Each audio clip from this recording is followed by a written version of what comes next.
This Passover is a Passover of God's judgment, right? God himself, the significance of the Passover is that, imagine, right, you're an Israelite, and if you really understand what Moses has said, that God himself is coming to Egypt, where you yourself are a sinner and you yourself deserve death, and you yourself will be struck dead, but because of this Passover ritual, God will pass over your door, right? So the significance of God passing over your door is a sparing of judgment. It is a salvation of God's people.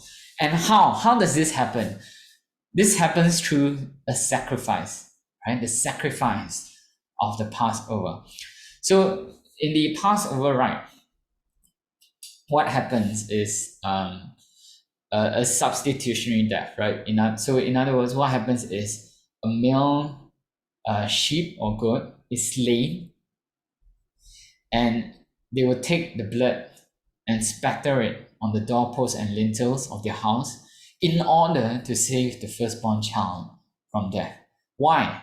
Why do they do this thing? Because, as we said, all firstborn will die, and even the Israelites need to be saved from their very own God, because he will bring judgment upon them, because they themselves are not free from sin and idolatry.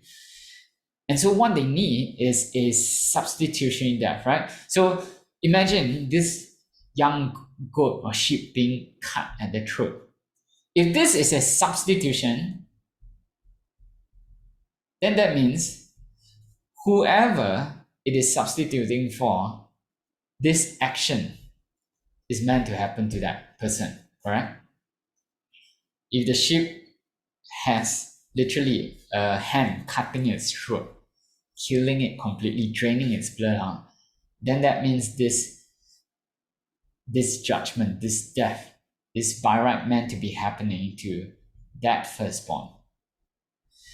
In other words, what we see in this part, the Passover is pretty gory, because it's saying that when God comes to visit his people, even Israel, this is by right what is meant to be happening to them. And the only reason why this hand with a knife is not at their throats is because an innocent lamb has been killed and slaughtered in place of their firstborn child.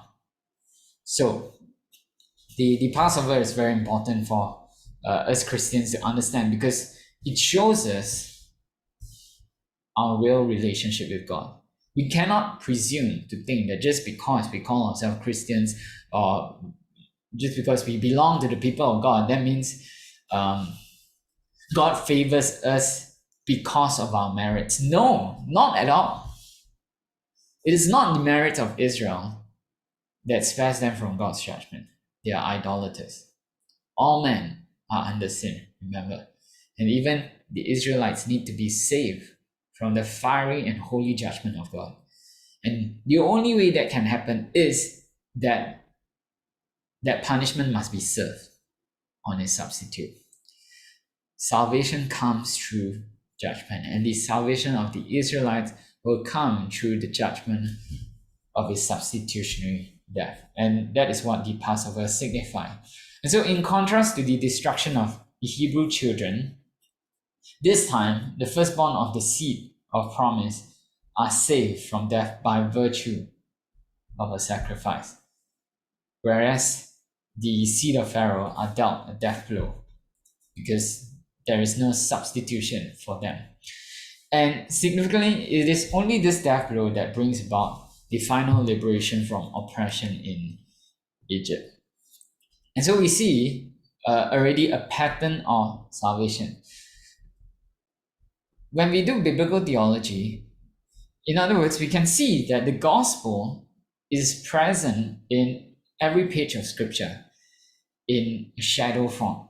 Okay? And even in the book of Exodus, especially in the Passover, we already see a pattern of what the cross is about. This is the cross. This is what's happening on the cross. When we say Christ is the Passover lamb, we are saying that the reason why God can pass over our judgment on the final day is because on the cross, the man Jesus Christ has died like this lamb, innocent, silent before its shearers, a lamb to the slaughter. He died on our behalf, taking on the punishment and the wrath of man. And it is this that brings about our liberation. It is not the sinner's prayer that saves you from God's judgment. Well, those are just mere words. It is not you raising up your hand at some altar call that saves you from God's judgment.